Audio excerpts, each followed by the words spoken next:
How's it going, my dudes? Welcome back to another video. Now, I didn't intend to make this video today. I did not even intend to make this video at all. But there is something I need to clarify ASAP because of the video that I made yesterday. Now, the video yesterday, I talked about free-to-play banners and generally it is fine. However, there is one thing I would like to clarify before it escalates any further. And I have a duty to the community to ensure that my information is as accurate as possible. But yesterday, I mentioned something about Rolf, which is entirely wrong. Now, I said that the Rolf banner is one that free-to-play players should skip, and the reason for that is because I was assuming that you're gonna use Rolf in a place where you use a Viron in a fire power flip team. And in that position, Viron has 190% attack to the leader, whereas Rolf only has 100% attack. So I was going by that idea to say that, hey, Rolf is probably not going to be as good as Viron in other kinds of power flip teams. Therefore, I willfully omitted Rolf's banner from yesterday's video. So a few of you guys have come forth to correct me on this error, and you're all correct. So let's take a look at Rolf's kit over here. The Black Wolf Knight, leader buff, Chivalry of the Loyal, fire characters, attack plus 60%, and power flip damage plus 100%. So yes, only half of his leader skill affects fire type characters, which is only just 60% attack. His active skill is not so important for this conversation, so let's take a look at his abilities. Ability number 1, own attack plus 20%, and every 20 direct attacks from self, own attack plus 10%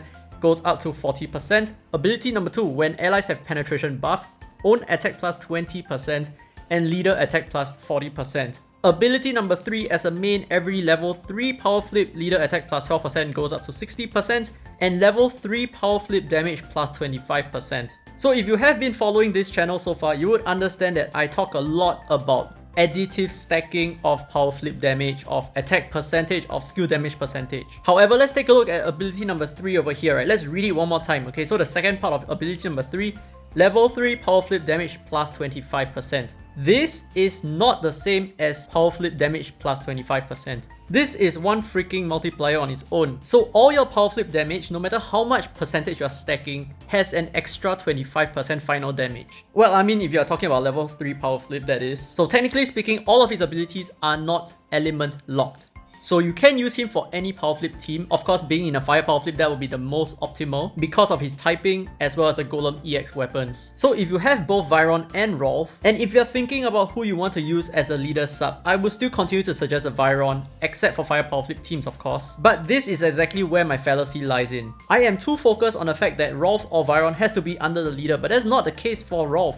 So Rolf excels very strongly as a main unit. He works completely different to how you normally play a Viron. And I can hear some of you guys having this question, okay, you need to do power flip level 3s all the time. How are you going to stack level 3 power flips? Because like every single time that you run a boss, you're only going to do it like maybe 2 or 3 times, right? Or maybe if you're lucky, 5 times. So thanks to Aini for finding this clip for me. Let me show you guys how exactly you can play him such that you can stack a lot of combos. And the good news is you can use this combo pretty soon. Okay, this clip link down in the descriptions. I want you to take a look at this team and how it works, and I want you to think about what you're seeing over here and why exactly you're able to achieve level 3 power flips all the time, right?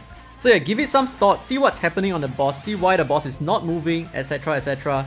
Think about the team composition over here. Are you confused yet? Don't worry, I have the answers for you. So if you take a look at his lineup over here, he's running with a Rolf lead, followed by Beretta as a second main, followed by Wagner as the third main. Okay, and I know he has Jay as the first sub. I do not know who the other 2 characters are, but that is not very important. I'm gonna explain to you what's happening over here. So he's using Rolf as the leader, which is a very nice touch because many things are happening here. Number 1, he's using a warrior power flip.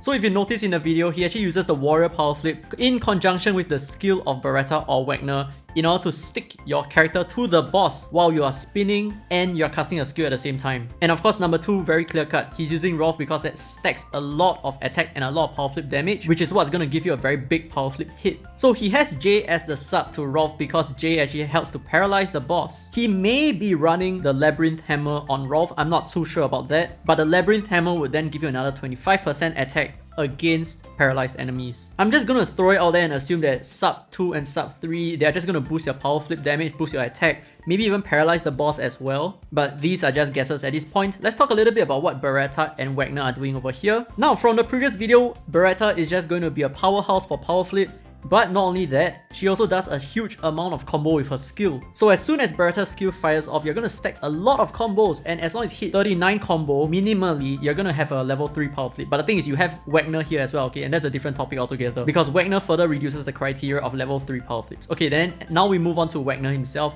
His skill works very much the same as Beretta. When you trigger Wagner's skill, you then stack a lot of combos as well. So you notice that he's running on manual, and that's for a very good reason. In JP itself, it is not uncommon to see people run manually, because for combo teams and for power flip teams, generally you do the best when you manual. So briefly explaining this comp, when Beretta or Wagner uses their skill, you trigger enough combos to land level 3 power flips. And in between each power flip, the most optimal way for you to use your next skill is when your unit is spinning right next to the boss. That's when you trigger the next unit skill.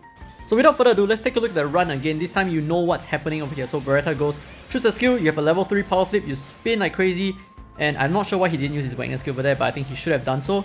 But there you go, and then he's going to go back down, catch the spin again, throw another Beretta skill, do a ton of damage. So I think there was a little bit of optimal improvements that he could have made over there. But who am I, right? I'm speaking way out of my league right now. So there you go. This is one lineup that you can never run with the Viron. And truthfully speaking, this is not even your typical fire power flip team. In fact, this is, I would just say it's a jumble. It is just a mixture of everything, right? So that's the end of this video. I'm so sorry for the miscommunication that I had previously. Down to the T, a rookie mistake. I should have done my own research on this sooner. But with that out of the way, I am going to officially add Rolf to the free-to-play banner must pull list. So he is dropping in 7 days time. All the best to your pulls. This has been free to play by the way, and as always, I will see you in the next video.